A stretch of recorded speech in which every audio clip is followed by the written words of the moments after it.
दोस्तों हर कोई जो शेयर मार्केट में या इक्विटीज़ में इंटरेस्ट रखता है वो वॉरेन बुफे के नाम से तो वाकिफ़ है। वॉरेन बुफे एक ऐसे इन्वेस्टर हैं, एक ऐसे इंसान हैं जिन्होंने सिर्फ अपने राइट इन्वेस्टमेंट्स के बेसिस में खुद को दुनिया का वन ऑफ द रिचेस्ट इंसान बना दिया।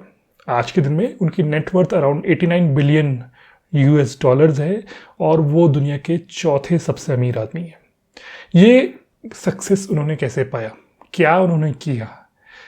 उन्होंने जो भी किया है, जो भी इन्वेस्टमेंट्स किए हैं, अपनी जो उनकी टेक्निक है उन्होंने उसको ओपन रखा है और उन्होंने कहा है कि मेरी जो टेक्निक है, मेरे जो तरीका है इन्वेस्ट करने का, इसको अगर कोई भी इंसान अपनी ज़िंदगी में अप्लाई करे तो वो भी काफ़ी अच्छे रिटर्न पा सकता है स्टॉक मार्केट से या शेयर मार्केट से। ये सक्सेस उन्होंने कैसे हासिल किया? उन्होंने कुछ 3 रूल्स हैं जिनको फॉलो करें इन्वेस्टिंग के, और उन रूल्स को फॉलो करते हुए ही ये सक्सेस प्राप्त किया है। तो वैसे तो ये 3 रूल पब्लिकली अवेलेबल है, वॉरेन बुफे ने खुद इन रूल्स को खूब पब्लिसाइज किया हुआ है, काफ़ी सारे फोरम्स में इनके बारे में बोला हुआ है, लेकिन फिर भी जब हम शेयर मार्केट में अपना पैसा लगाते हैं तो इन रूल्स के बारे में अधिकतर हम भूल जाते हैं। तो चलिए आज आपको बताता हूँ ये क्या 3 सीक्रेट या नॉट सो सीक्रेट रूल्स है वॉरेन बुफे के। इस वीडियो को दोस्तों शुरू से अंत तक ज़रूर देखिए। मेरा नाम है स्वर्णिम पाठक और हम देख रहे हैं हाउ मनी ग्रोज। तो पहला रूल जो वॉरेन बुफे फॉलो करते हैं वो ये है कि वो मार्केट के एवरेज से बेटर परफॉर्म करने की कोशिश करते हैं। वो बेस्ट स्टॉक नहीं पिक करने की कोशिश करते हैं, वो एक्सेप्शनल रिटर्न्स के ऊपर फोकस नहीं करते हैं। वो फंडामेंटली ऐसे स्टॉक्स, ऐसी फंड्स को पिक करते हैं जो उनको मार्केट से बेटर रिटर्न दे। अब इंडिया में मार्केट का क्या पैरामीटर है? सेंसेक्स या निफ्टी का जो इंडेक्स है उसको आप एक मार्केट का एवरेज बोल सकते हैं। तो अगर आप ऐसे स्टॉक्स पिक करें जो आपको सेंसेक्स या निफ्टी के जो एवरेज रिटर्न है साल भर का उससे बेटर परफॉर्मेंस दे, तो इसका मतलब आप सही इन्वेस्टमेंट कर रहे हैं। कहने का मतलब ये है कि 50%, 100%, 120% रिटर्न पे फोकस मत करें।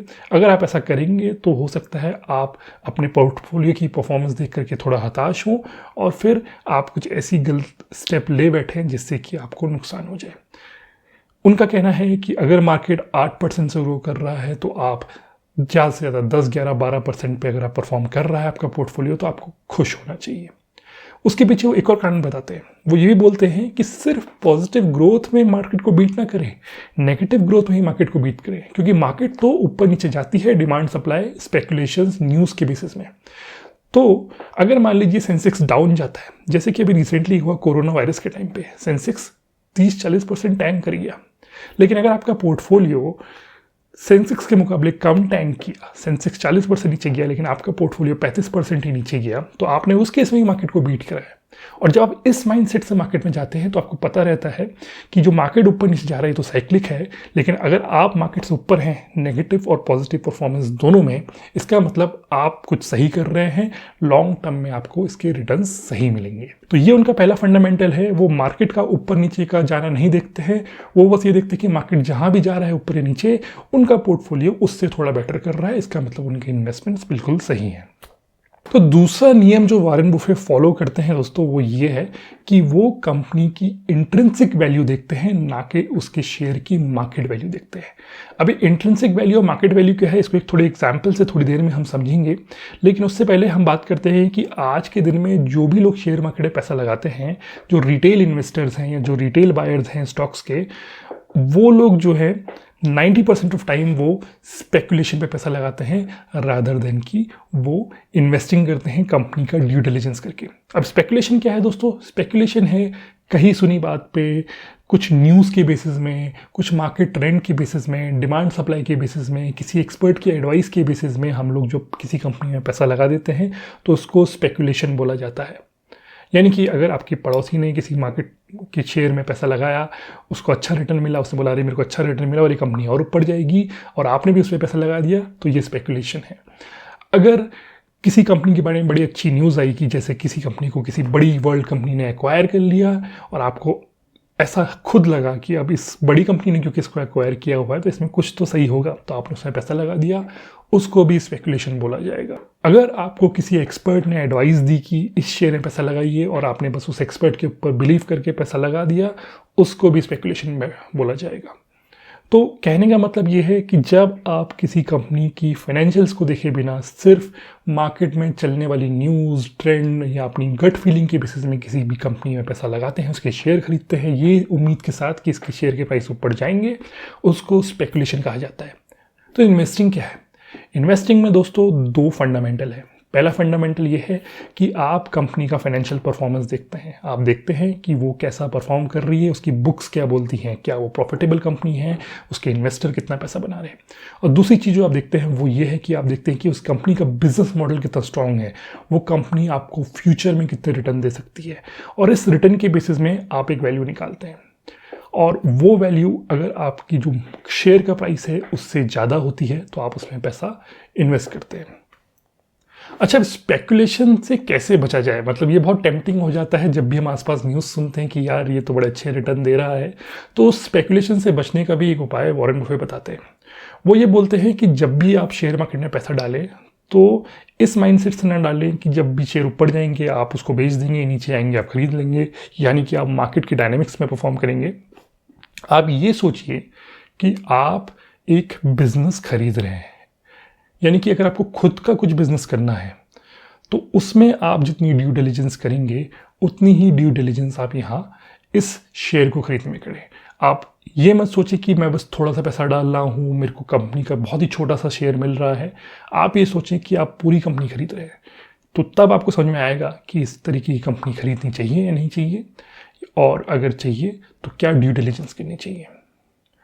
अब दोस्तों चलिए, ये बहुत ज्ञान हो गया, सिंपल लैंग्वेज में आपको बताते हैं कि इंट्रिंसिक वैल्यू क्या होती है। और इस इंट्रिंसिक वैल्यू के लिए हम एक एग्जांपल लेंगे कि मान लीजिए गवर्नमेंट जो है वो अपने कई सारे शॉप्स जो उनकी होती हैं, गवर्नमेंट लाइसेंस शॉप्स जो होती हैं, उनके टेंडर निकालती हैं सालाना, राइट। तो हम लोग यहाँ पर एग्जाम्पल लेंगे 2 शॉप का, और इनका जो एक फिक्स प्राइस है वो गवर्नमेंट ने वो 80,000 रुपये फिक्स किया हुआ है 1 साल के कॉन्ट्रैक्ट का। ठीक है, 2 शॉप से दोनों का प्राइस 80,000 फिक्स किया हुआ है। अब यहाँ पर गवर्नमेंट ने बिड बुलाया है, तो शॉप नंबर 1 जो है उसका आजकल काफ़ी ट्रेंड चल रहा है, काफ़ी पॉपुलैरिटी चल रही है, और काफ़ी न्यूज़ कवरेज उसको मिल चुका है, लोगों को लगता है उसकी लोकेशन काफ़ी अच्छी है, तो वहाँ पर बिड्स ज़्यादा आती हैं। और शॉप नंबर 2 जो है उसको कुछ मीडिया कवरेज नहीं मिलता है या उसके ऊपर बहुत ज़्यादा पॉजिटिव न्यूज़ नहीं बनती है, तो वहाँ पर बिड आती ही नहीं है। तो शॉप नंबर 1 में जहाँ 80,000 गवर्नमेंट ने बेस प्राइस रखा था, आप देखते हैं कि बिडिंग 1 लाख तक पहुँच गई है, और काफ़ी सारे लोग वहाँ पर आ गए इन्वेस्ट करने के लिए न्यूज़ को सुन करके। और वहीं ये जो शॉप नंबर 2 यहाँ पर कोई भी खरीदार नहीं आया, तो इसको गवर्नमेंट ने थोड़ा नीचे कर दिया, इसका रेट ले आए 60,000 रुपये में। ठीक है, ये एक सिंपल जैसे रोज़मर्रा का बिजनेस होता है उस पॉइंट ऑफ व्यू से आपको बता रहा हूँ। तो अब जो स्पेकुलेटर है वो बिड करेगा इस 1 लाख वाली शॉप पे, लेकिन जो इन्वेस्टर है वो क्या करेगा? इन्वेस्टर सबसे पहले देखेगा कि इस शॉप से जब मैं 1 साल तक इस शॉप को रन करूंगा अपने बिजनेस की तरह, मुझे कितना रिटर्न मिलेगा, कितना मुझे मुनाफा होगा। तो वो उसको पता चलता है कि जो शॉप नंबर 1 है जिसका अभी 1 लाख रुपए बिडिंग चल रहा है, वहाँ पर उसको साल के अंत में 1,05,000 रुपये का मुनाफा होगा। और ये जो शॉप नंबर 2 है जो अब 60,000 की हो गई है, यहाँ पर उसको 64,000 रुपये का मुनाफा होगा। ठीक है, तो अब वो अपने पैसे कहाँ लगाएगा? यहाँ पर वो एक और चीज़ देखेगा, ये जो 1,05,000 है और ये जो 64,000 है, ये तो 1 साल बाद उसको मिलेगा, यानी कि इसको हमें इन्फ्लेशन के अगेंस्ट एडजस्ट करना होगा, यानी कि इसकी प्रेजेंट वैल्यू निकालनी पड़ेगी इस 1,05,000 की और 64,000 की। तो अगर हम 6% का इन्फ्लेशन रेट लेते हैं और देखते हैं, तो ये 1,05,000 जो है ये आज के दिन में इसकी वैल्यू हो जाएगी 99,000 रुपीज़। यानी कि आज के दिन आप 1 लाख रुपए का एक टेंडर उठा रहे हैं और इसके अगेंस्ट आप 99,000 ही कमाएंगे, आपको 1,000 रुपये का नुकसान है। वहीं जो दूसरी शॉप है जिसको आप 60,000 में उठा रहे हैं, उसकी अगर जो फ्यूचर में इनकम होगी, उसकी प्रेजेंट वैल्यू निकालें तो वो हो जाएगी 60,300 रुपये। यानी कि आज के दिन में आप जहाँ 60,000 रुपये निकाल रहे हैं वहाँ पर आपको 300 रुपये का आज के दिन में ही फायदा हो रहा है प्रेजेंट वैल्यू पे। तो एज अ इन्वेस्टर आप शॉप नंबर 2 लेंगे, क्योंकि वॉरेन बुफे और इन्वेस्टिंग का प्रिंसिपल ये बोलता है कि हालांकि शॉर्ट रन में market dynamics, demand supply, news वगैरह किसी भी शेयर के प्राइस को इन्फ्लुएंस कर सकते हैं, इन्फ्लेट कर सकते हैं, लेकिन इन लॉन्ग रन ये जो शेयर के प्राइस हैं, जो मार्केट का स्टॉक का प्राइस है, वो इंट्रिंसिक वैल्यू के बराबर ही हो जाता है। तो हमारे इस एग्जाम्पल में दोस्तों ये जो 99,000 है शॉप नंबर 1 का, ये इसकी इंट्रिंसिक वैल्यू है, जबकि जो 1 लाख रुपए टेंडर प्राइस है वो उसकी शेयर प्राइस है। सिमिलरली शॉप नंबर 2 में 60,000 उसकी शेयर प्राइस है और 60,300 रुपीज़ उसकी इंट्रिंसिक वैल्यू है। तो अगर मैं एक इन्वेस्टर हूँगा तो मैं 60,000 रुपये वाली शॉप में ही अपने पैसे डालूंगा, क्योंकि मुझे पता है वहाँ पर मुझे लॉन्ग रन पे फ़ायदा है। यही फंडा वॉरेन बुफे जो है अपने स्टॉक्स के सिलेक्शन में भी इस्तेमाल करते हैं, जहाँ पर वो देखते हैं कि ये जो कंपनी है उसके फाइनेंशियल्स को रीड करते हैं, उसके मैनेजमेंट की कैपेबिलिटी को रीड करते हैं, उसके विजन को रीड करते हैं, वो क्या करना चाहती है उसको रीड करते हैं, और उसके बेसिस में वो बताते हैं कि अगर मैं आज इसका एक शेयर खरीदता हूँ X रुपीज़ में, तो इस शेयर में जो भी मुझे डिविडेंड मिलेगा, जो भी मुझे अर्निंग मिलेगी लॉन्ग टर्म में, वो उसकी इंट्रिंसिक वैल्यू की बेसिस में मिलेगी।